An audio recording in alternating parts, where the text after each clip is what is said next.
কোমায় থাকা রোগী হঠাৎ চোখ খুলে ফিস ফিস করে বলল, তুমি অনেক দেরি করে ফেলেছো ডাক্তার। ডাক্তার আরিফ রহমানের শরীর যেন জমে গেল। তার বুকের ভিতরে হৃদয় স্পন্দনটা এত জোরে ধাক্কা দিচ্ছিল, মনে হচ্ছিল পুরো আইসিইউতে শব্দটা শোনা যাচ্ছে। এটা অসম্ভব।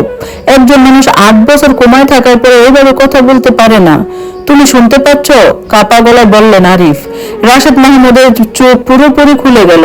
তার দৃষ্টি স্থির, তীক্ষ্ণ আর অদ্ভুতভাবে সচেতন, কিন্তু সে আর কিছু বলল না। মাত্র কয়েক সেকেন্ডের জন্য তার চোখ আরিফের দিকে স্থির ছিল, তারপর আবার ধীরে ধীরে চোখ বন্ধ হয়ে গেল। মনিটরে হার্টবিট আগের মতো নিয়মিত হয়ে গেল। শ্বাস প্রশ্বাসও স্বাভাবিক। সবকিছু আবার যেন আগের অবস্থায় ফিরে গেল, যেন কিছুই ঘটেনি। আরিফ কিছুক্ষণ স্থির হয়ে দাঁড়িয়ে রইল। তার মাথা কাজ করছিল না। আমি কি ভুল দেখলাম? নিজেকে প্রশ্ন করলেন তিনি। কিন্তু না, এটা ভুল হওয়ার কোনো সুযোগ নেই। সে স্পষ্ট শুনেছে, স্পষ্ট দেখেছে। রাশেদ কোমায় নেই, সে জেগে আছে। সেদিন রাতে আরিফ বাড়ি ফিরতে পারেনি। হাসপাতালে ছোট্ট একটা কনফারেন্স রুমে বসেছিল। ফাইলগুলো দেখতে শুরু করলেন।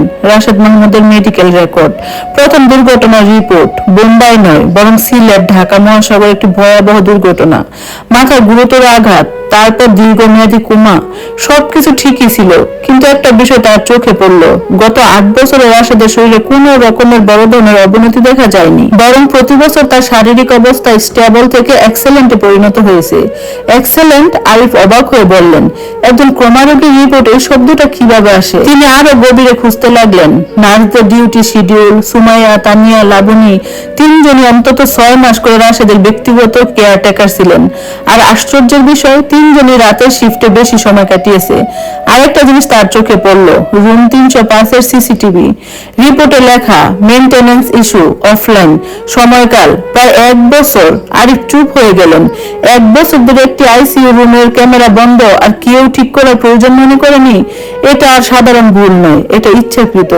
পরের দিন সকালে তিনি সুমাইয়ার সাথে কথা বলার সিদ্ধান্ত নিলেন। সুমাইয়া তখন নার্স স্টেশনে বসে রিপোর্ট লিখছিল। সুমাইয়া, একটু কথা বলতে পারি? সে মুখ তুলে তাকালেন। তার চোখে ক্লান্তি আর একটু ভয়। জি স্যার। আরিফ তাকে একপাশে নিয়ে গেলেন। তুমি কি রাশেদের ব্যাপারে কিছু লুকাচ্ছ? প্রশ্নটা শুনে সে থমকে গেল। না স্যার, আমি কিছুই জানি না। কিন্তু তার কণ্ঠস্বর কাঁপছিল। আরিফ এবার সরাসরি বললেন, গত রাতে সে আমার সাথে কথা বলছে। এই কথাটা শোনার সাথে সাথে সুমাইয়ের মুখে রং পাল্টে গেল। সে এক পা পিছিয়ে গেল। না স্যার, না, এটা সম্ভব না। আমি নিজের চোখে দেখেছি। কিছুক্ষণ চুপ করে রইল সুমাইয়া। তার চোখে পানি চলে আসছিল। স্যার, আপনি এই ব্যাপারে আর কিছু জানার চেষ্টা করবেন না। কেন? সে মাথা নাড়ল। কারণ এটা নিরাপদ না। নিরাপদ না মানে? আরিফের কণ্ঠ শক্ত হয়ে গেল। সুমাইয়া এবার ফিস ফিস করে বলল, রাশেদ, সে যেরকম দেখায় আসলে সে তেমন না। তাহলে কেমন? সে কিছু একটা বলতে গিয়ে থেমে গেল। চারিদিকে তাকালো, কেউ শুনছে কিনা নিশ্চিত হলো। তারপর খুব নিচু গলায় বলল, রাতে সে জেগে উঠে। আরিফের বুক ধক করে উঠল। কি বলছো তুমি? আমি প্রথমে বিশ্বাস করিনি, ভাবছিলাম স্বপ্ন দেখছি। কিন্তু এক রাতে তার গলা কেঁপে উঠল। সে আমার হাত চেপে ধরেছিল। ঘরের ভেতরে হঠাৎ যেন বাতাস ভারী হয়ে গেল। আরিফ ধীরে ধীরে বলল, তারপর? সুমাইয়া চোখ বন্ধ করলো। তারপর আমি কিছুই মনে করতে পারি না। মানে? পরের দিন সকালে আমি আমার রুমে ছিলাম, আর কিছুদিন পর বুঝলাম আমি সে বাক্য শেষ করতে পারলো না। চোখের পানি সে গড়িয়ে পড়লো। আরিফের মাথায় যেন বজ্রপাত শুরু হলো। এটা শুধু অদ্ভুত না, এটা ভয়ঙ্কর। তাহলে তুমি বলছো সে? আমি কিছু বলছি না স্যার, হঠাৎ জোরে বলে উঠলো সুমাইয়া। আমি কিছুই জানি না। তারপর দ্রুত সেখান থেকে চলে গেল। আরিফ স্থির হয়ে দাঁড়িয়ে রইলেন। তার মাথায় এখন একটা কথাই ঘুরছে, রাশেদ মাহমুদ কোমায় নেই। সে রাতে জেগে উঠে আর কিছু একটা করছে যা কেউ থামাতে পারছে না।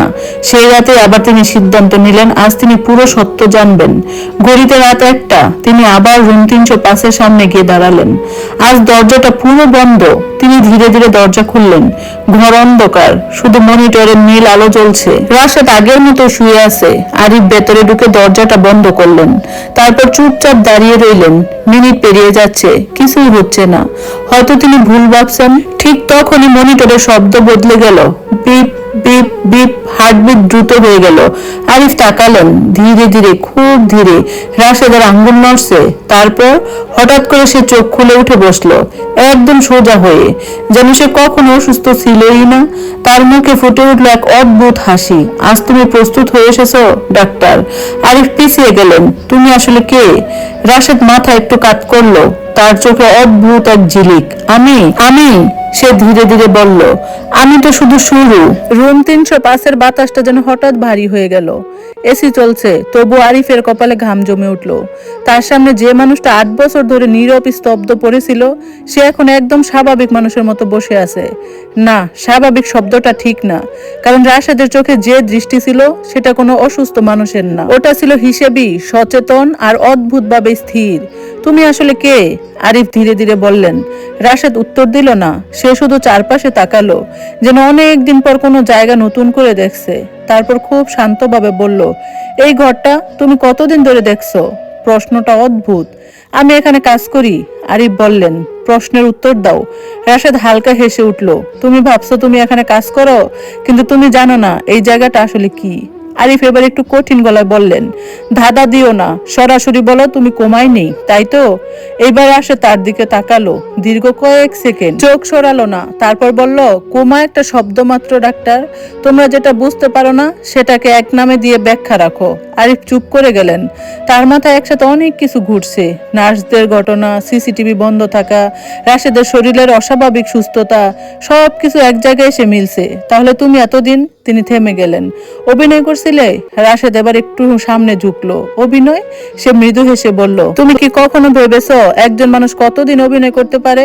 ঘরের আলোটা হঠাৎ একটু ঝিলমিল করে উঠল। আরিফের বুক ধক করে উঠল। তুমি কি চাও? তিনি এবার সরাসরি প্রশ্ন করলেন। রাশেদ ধীরে ধীরে বিছানা থেকে নামলো। এই দৃষ্টিটাই সবচেয়ে অস্বস্তিকর ছিল।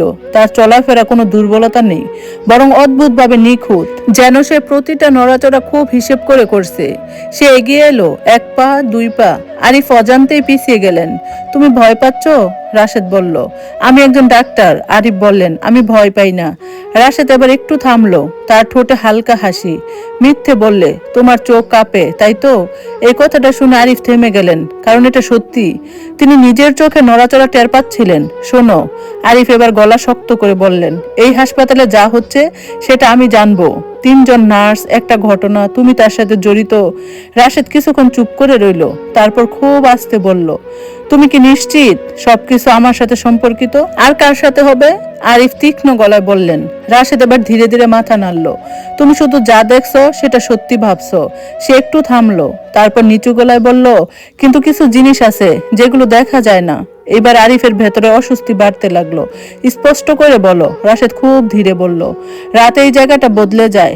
মানে তুমি কি কখনো রাত 3টার পর এখানে থেকেছো? প্রশ্নটা অদ্ভুতভাবে সোজা। আরিফ কিছু বললেন না, কারণ না, তিনি কখনো এত গভীর রাতে আইসিইউতে থাকেননি। রাশেদ তার দিকে তাকিয়ে রইল। তুমি যদি থাকতে তাহলে বুঝতে। কি বুঝতাম? আরিফ জিজ্ঞেস করলেন।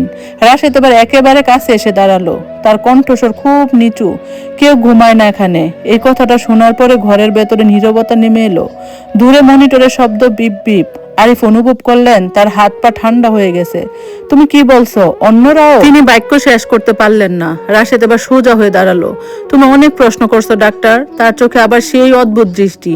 কিন্তু একটা বিষয় তুমি বুঝতে পারছো না। কি? রাশেদ ধীরে বলল। প্রশ্ন করা সব সময় নিরাপদ না। ঠিক তখনই করিডোরে কারো হাঁটার শব্দ শোনা গেল। দুজন এক মুহূর্ত থেমে গেল। রাশেদের মুখের অভিব্যক্তি সঙ্গে সঙ্গে বদলে গেল। সে দ্রুত বিছানার দিকে গেল। এক মুহূর্তের মধ্যে আবার আগের অবস্থায় শুয়ে পড়ল। চোখ বন্ধ, শরীর নিস্তব্ধ, যেন কিছুই ঘটেনি। দরজা খুলে একজন ওয়ার্ড বয় ভেতরে ঢুকলো। স্যার, আপনি এখানে? আরিফ কয়েক সেকেন্ড কিছু বলতে পারলো না।